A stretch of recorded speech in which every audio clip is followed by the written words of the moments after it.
Hello, and I'm Hey. Dawn Fackler.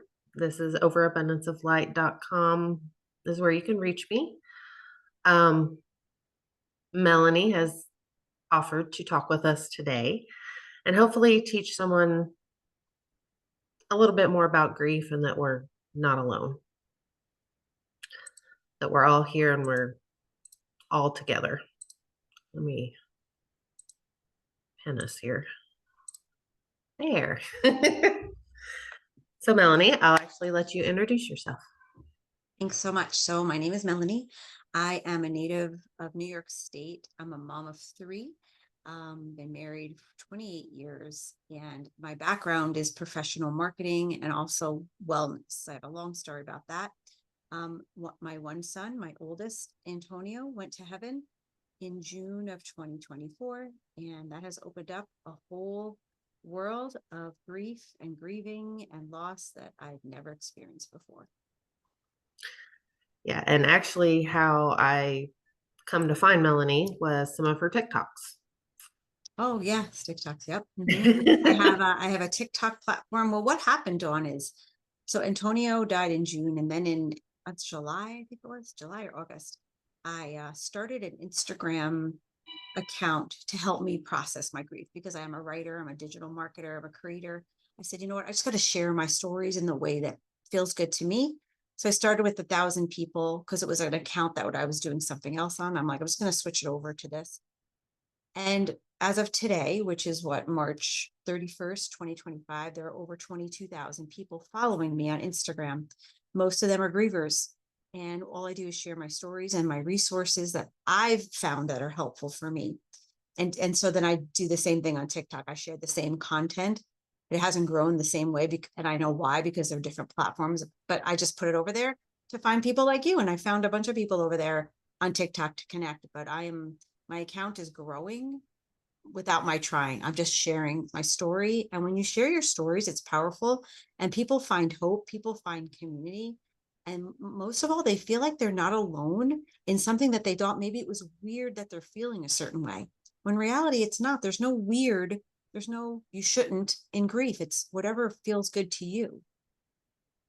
And actually, the one video I seen was how basically boils down to the stupid things people say Yes. that I know they mean well. I understand they don't know what to say, so they say what society says we should say, Mm-hmm.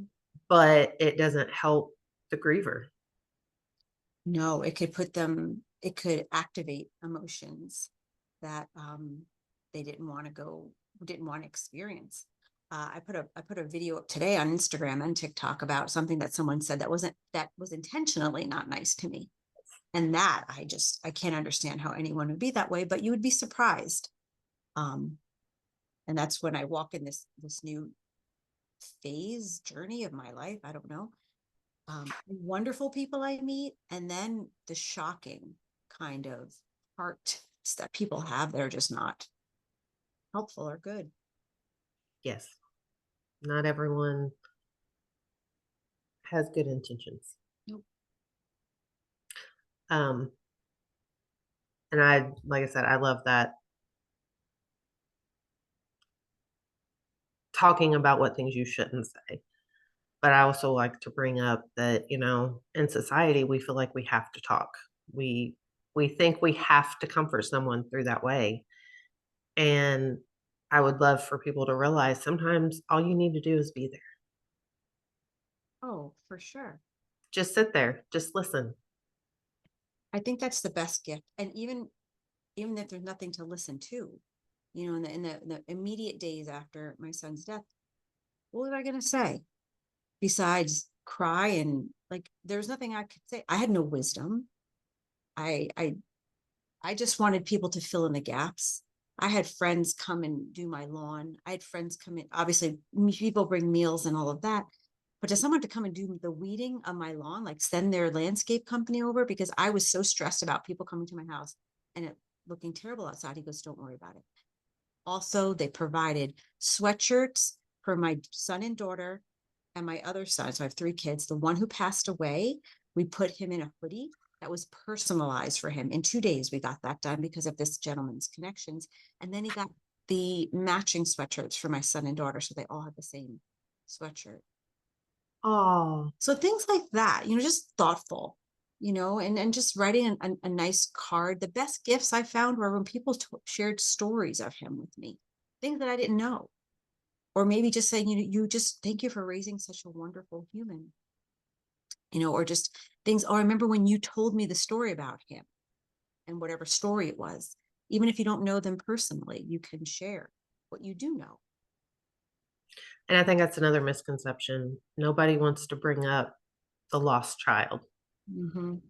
And most grieving moms that I know, that's all they want is to know that their child was remembered. Yeah, that they're not forgotten. We're the keepers of their legacy. They were supposed to be the keepers of our legacy, but now we're the keepers of their legacy. And the best way is through stories. One of the greatest gifts that I didn't know God was preparing me is when my kids were little, I started scrapbooks of their life. And so I have beautiful pictures with writing, like the stories of these pictures. And my two kids that are still with me, they go through, and they're right over there. So I look over there. They go through these scrapbooks. I have about 40 of them. Oh, wow. Yeah, and they just go through and the pictures. Now I stopped when like the old Antonio, who passed away, was like probably 14 or 15. So at least I have the most for him. But when you have little ones, you can barely remember to brush your teeth. So to remember the stories, I'm so glad I put those down. It's funny you say that. I always laugh because I listen to my mom and my uncle and my aunt talk, and they talked about how they picked on my Aunt Lori because she was the youngest, and she had a different nose than everybody else. So they tried to tell her, well, you were adopted. They said, we found you under a rock and we felt sorry for you and brought you home. Have you ever noticed there's not many pictures of you? Oh, I guess that'll help. But So, but it's true. The more kid, I mean, you start having children and that goes on the wayside. it's true. My sister, I have two sisters and two brothers. My older sister, there's not one baby picture of her. I think my parents didn't have the money either because this was back in the 60s and whatever. But I guess her first picture was when I was born. So it was her and I together, and she was 3. So that's really sad. My poor sister. But that's why one of the reasons why I was so intentional. I love pictures. So I have tons and tons and boxes of pictures, but it's the stories behind those pictures that are just that I can pass on to my kids because they don't know the stories internally. I had to write them down. And so that's the best thing. I'm so glad that that was put into my life when my son was 18 months old, the one who passed away. He was 18 months old when I started those books. That's amazing. Mm. Another thing I like for us to touch on that me and you have talked about is there is no difference in grieving as far as how the person grieved. Yeah, it's interesting. So on my Instagram account, I mean, that could be a study for everyone reading those comments because I believe I lost my dad to dementia. He was on hospice. So the death was expected. But even so, we expect our parents to die before us. And we're sad and we're going to miss them. And then my son was unexpected and sad and going to miss him. So I grieve both of them very much, not the same because they're different people, but I don't think that the cause of death changes the grieving. So if my son had died from a disease or on hospice like my father was, would that make me miss him less? No. It's just an odd thing that people assume, well, he was old, or well, he was sick. And you still miss them. They're still your loved Right. one. You still want to be with them. There's still that hole in my heart, Yes. regardless of the cause of death. Now, like you said, the relationship is different. Yes. Yes. Yeah. You miss them differently in your heart. Mm-hmm. The love was different, but the missing them's not, Mm-hmm. Yes. is the And best way to say that that. is one of my goals in life, is for people to know that, because I have really terrible comments of people saying, well, it does matter how they died. Well, no, it doesn't. No, I still Yeah, miss them. of course. And then people ask me, well, how strangers? obviously friends, family, or community know the cause of their death, but people ask me, well, strangers, well, how did your son die? So, well, why does that matter to you?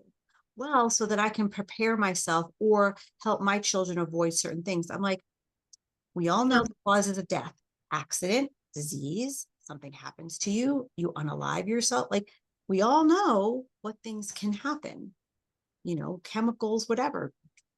It doesn't matter. He's It gone. doesn't matter. You don't need to know someone's secrets. Now, if they want to share it with you because they through their process, that's great. In my grief share group I just went to, we all shared the cause because there's a connection there because we're all grievers. But someone who is not in a grieving situation, it's really just curiosity that they want to know, just to satisfy, because they're not going to do anything with it besides oh, okay, so now I know that. And that doesn't do anything for you.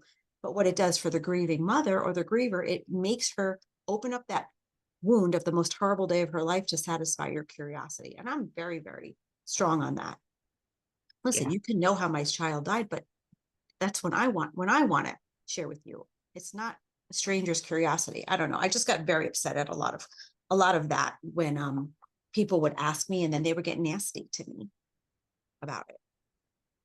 And that's another thing that I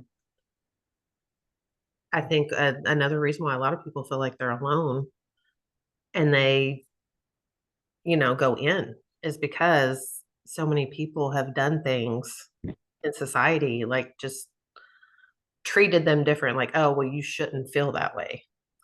The shoulds. Yes, all the shoulds. And Yeah. I like to take the shoulds and shove them. I agree. But what's interesting is about at least the American culture is that everyone will grieve or be the object, right? The object of someone else's grief. And we don't have enough education. We don't talk about it enough.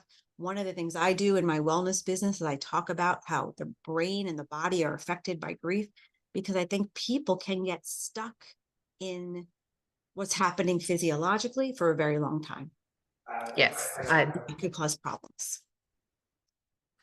I know we had talked about, you said you have supplements that helped you get through things. Well, so here's what's interesting. Another way God prepared me: the scrapbooks, and then many years ago, I helped start a natural mental wellness company. This was 2018, and I had been using the products because it's just wise to optimize your body. There's something we have in our body called the gut brain axis. So I'd been using the products for years.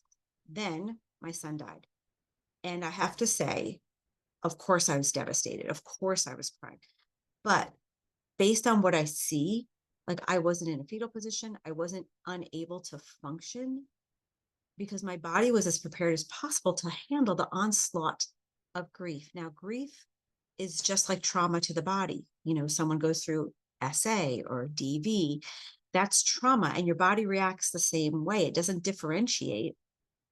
Your brain differentiates because it's expecting that person and it's trying to manage life without that person, but your body still goes through this trauma. And so if you can help your body to regulate your nervous system, because grief will get caught in your nervous system, this dysregulated nervous system you can have problems with energy and sleep and mood and mental focus and clarity. It can exacerbate your menopause symptoms. Many of us are in that age where your hormone levels are changing. And so this high level of cortisol is affecting your menopause symptoms too. So all of that to say, my body was as prepared as possible to handle this onslaught of the fight or flight, freeze and fawn, basically, is what we go through. And so I talk about that because here's how I reason it. If you had the cure for a disease that someone had, you would tell it to them regardless, whether it was your company or something that you use yourself. And so that's what I do. I also share that on my Instagram and TikTok account a couple times a week, just for people to know, hey, this is what's happening in your body. So you have the education. And if you want help with that part, let me know. But here's some other things that you can do, that I do. There's a lot of things that I do to help me in my grief. It's not just, oh, let me take a supplement and I'm good to go. I'm still working through it all, but I'm in the best state, I think, mentally, emotionally, and physically, because of what I'd been doing already. And like you said, if it gets trapped in the nervous system, then that just causes a whole new Oh, yeah. between physical ailments or just trying to prosper later on in life. Yeah, because you can experience a incredible level of inflammation in your body if you don't handle this cortisol, which can lead to disease.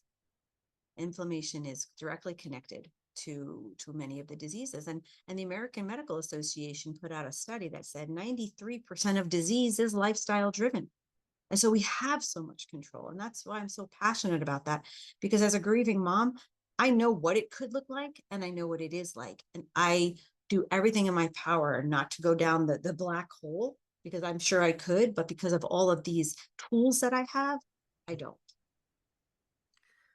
And I feel like supplements and anything to help your body physically, your physical needs must be met Oh, before anything else can be.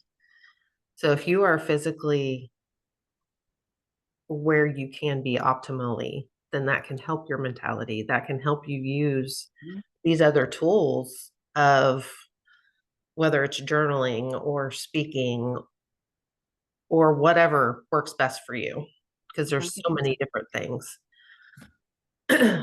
100%. Yeah, we have to take care of ourselves. And that can also be put to the side as we want to lay in bed all day, as we're eating foods to help us get that dopamine hit of comfort that quickly goes away. So Yes. there's so many things we can do that can help your body, quote unquote, heal. Well, and that's what I love because everything I've been saying, I just say it's letting go. Mhm. And you let go of hanging on to that grief, then a lot of times you let go of pounds. You let go of Yes. your past trauma. You let go of not having motivation. Yep. Insomnia and Yes. just so many things. And I shared something, oh gosh, I think it was this week or last week, about I see my grief as a badge of honor, because what it has done for me is changed my perception on life, on forgiveness, on speaking my truth, just so many things that I might have held back, because you realize how brief life is. But also, my son, I want to leave a legacy and what he's done for me and so many other people just by his impact. I'm like, you know what? I'm going to use it as a badge of honor and not a stumbling block that I'm going to just fall into a corner and grieve in. And there's no shame if you're there. And if that's what you're doing, you're on your own journey. We're all on our journeys. But I knew that I couldn't be that. I'm not that person.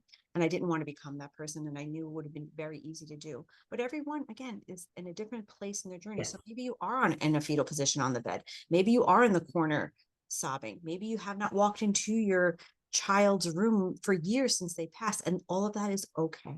There's nothing wrong with that. Everybody's on a different timeline. Correct.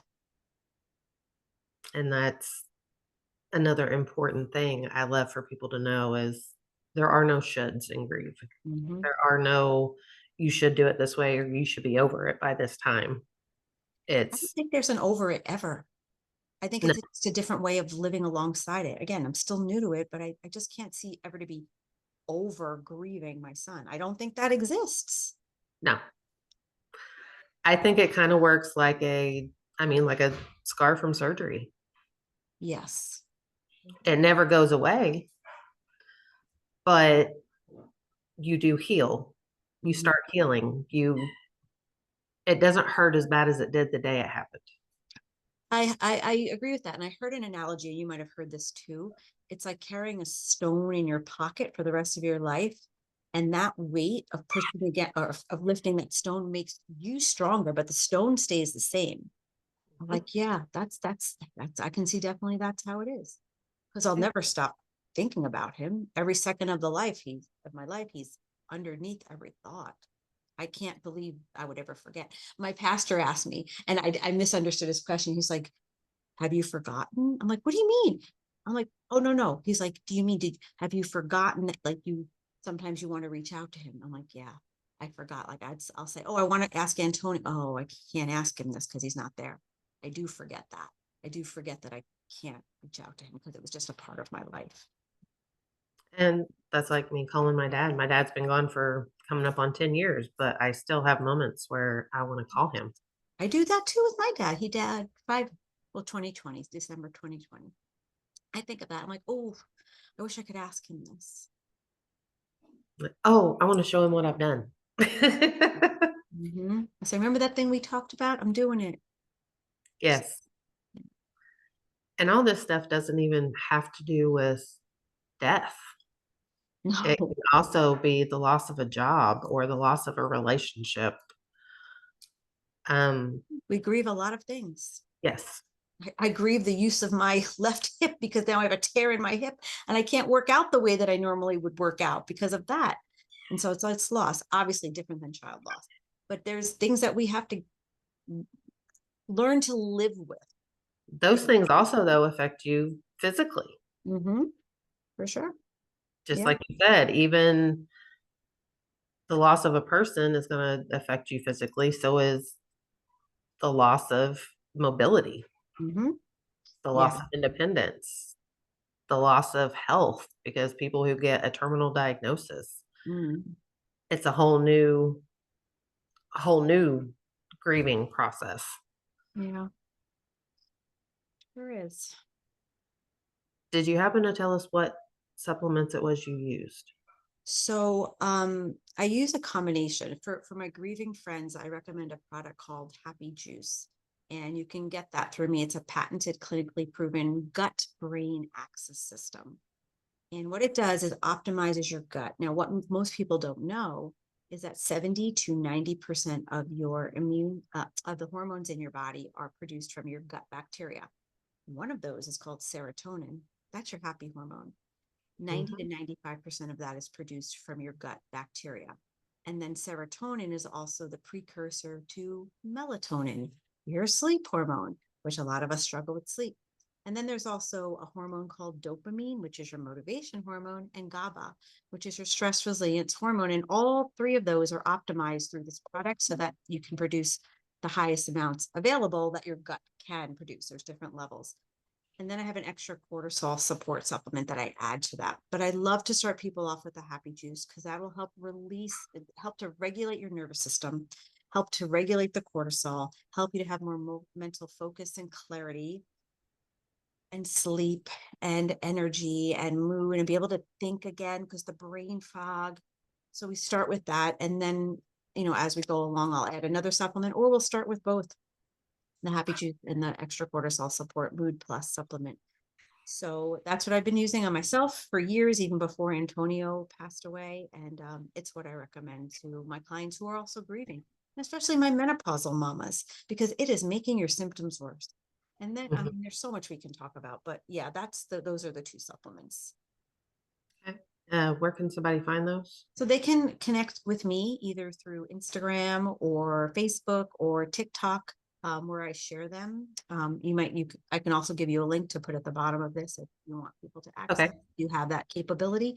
If not, they can message me and you can put my contact information.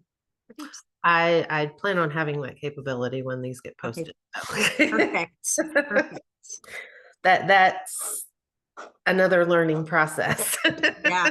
Yeah. Listen, as I work with women on my marketing side of my business, women our age who we grew up in the best decades of ever, the 80s, but technology wasn't a thing. And so although we know how to have real relationships outside of technology, we need technology. And so I help women with that, with their own businesses. And that's awesome. Yeah. So the name of my Instagram and TikTok accounts are Grace_and_grief_healing. Grace and Grief Healing. That's TikTok and Instagram.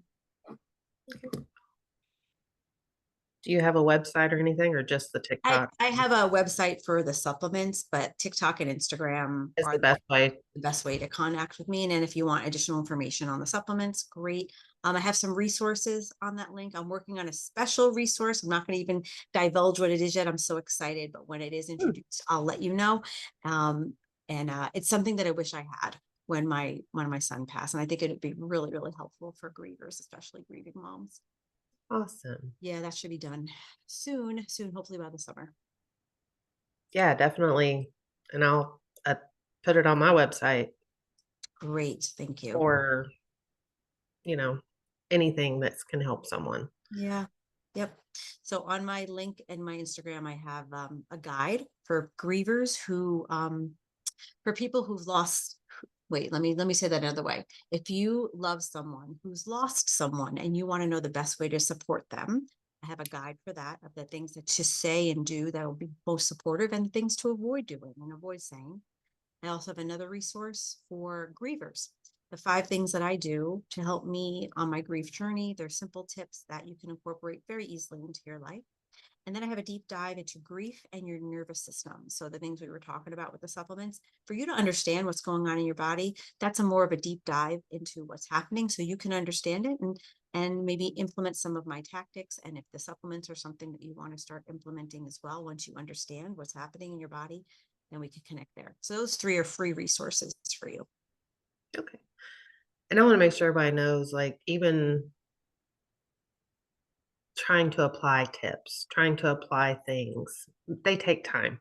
Oh, goodness. Yes. There's Just some really because you simple see ones. them and read them doesn't mean you're going Mhm. to remember to do them every time. But the fact that they've been brought up to you, you're more aware and Yep. you acknowledge them more when it happens. So you kind of, oh, well, I wish I had done it this way. Okay, well, maybe next time. I'm aware I done it wrong, or I'm not Yeah, wrong, you but don't have to do it every day.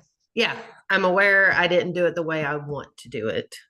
So I'll work on that for next time. That's wise, very wise counsel, because we don't want to put pressure on ourselves. We're just, we have enough trying to get through normal everyday life. And when we can incorporate things that'll help us, that'll help us in our everyday life as well. At least that's what It's like a crash diet. I found. You Yeah, you take don't, everything away within 2 days, I want it again. So for sure. Yeah, the best advice is to be gentle, be kind to yourself, treat yourself as you would another griever now that you know what it feels like. I feel like everyone needs to realize you can give yourself grace. Mhm. That's why I call it grace and grief healing. Yes. Give And I yourself know others. when I was talking with someone else, we talked about how you feel guilty. A lot of people will feel guilty. I should have done this, or back to the shoulds. I should have done this. I should have done that. I missed this. I missed that. Yeah. And I think one of the things we were laughing, I said, can we ever just turn grief or guilt into grace? Yeah, there's a lot of regret people can have. A lot of, like you said, I should have been there. I should have said this. I should have not said that. I should have texted this. I should have called. Oh, I have that too. But here's the thing, and this is what keeps me going with those easy regrets that people can have. I believe, based on my faith, that we have a birthday and a death day that's already predetermined. And this is what gets me through, because I know there's nothing I could do to thwart God's plan for my son. I Yes. wish I could have. But I believe the day that my son walked into heaven, God didn't look at his watch and say, "You're early." It was already predetermined. That's how I live. And there's a reason it happened, and it's for you to carry on his legacy. Yep. And that's what I intend to do. Do you have any specific things you would have someone who's in the depths of grief and in the darkness right now? Is there any something Yeah. that comes to mind? You're like, oh, this is the one thing I would tell someone. I would write down some stories, because you're going to forget. Write down some of your favorite stories about the person that you lost. Um, because our brains will forget. That's why I love those scrapbooks, because I would not have remembered most 90% of those stories of my kids. So while they're fresh in your mind, depending on who the person is, like I ask my son's friends, because they spent a lot of time with him. I'm like, share with me your stories, because again, they'll forget. I think the stories are the most treasure. That's why grieving moms love to hear their child's name, and they love for you to ask them questions and to talk about it. So to share stories, write down stories would be the best thing. Those things will come out of your mind. The other things, the massage, the journaling, I have a memorial table for my son. Those things will come in time. But if you can, even just voice text the stories. If it's too much for you to write, just voice text them. That's, to me, that's the most important thing. be kind to yourself, take time off, you know, even if it's just to sit and think, because there's too much going through your head. And please don't ever blame yourself. It's never, ever, ever, ever your fault, ever. Regardless of the cause of death, it's never your fault. Whether you could have done something or couldn't done something, could or couldn't do something, you really can't. You can't change what was already predetermined. Again, that gives me so much peace. That may not be your belief, you know, who's ever listening, but it's what gives me peace. And that kind of goes along with grace. Like I said, Yeah. Yep. it definitely helps. Well, Melanie, I thank you so much for today's conversation, Thank you so much, Dawn. and hopefully we can do it again sometime. Of that. I'll let you know when I have resources, and I'm looking forward to helping anyone who I can help go through this journey, because you are not alone. There's always hope. Yes. And with that, we'll see you on the next speaker. Have a great day.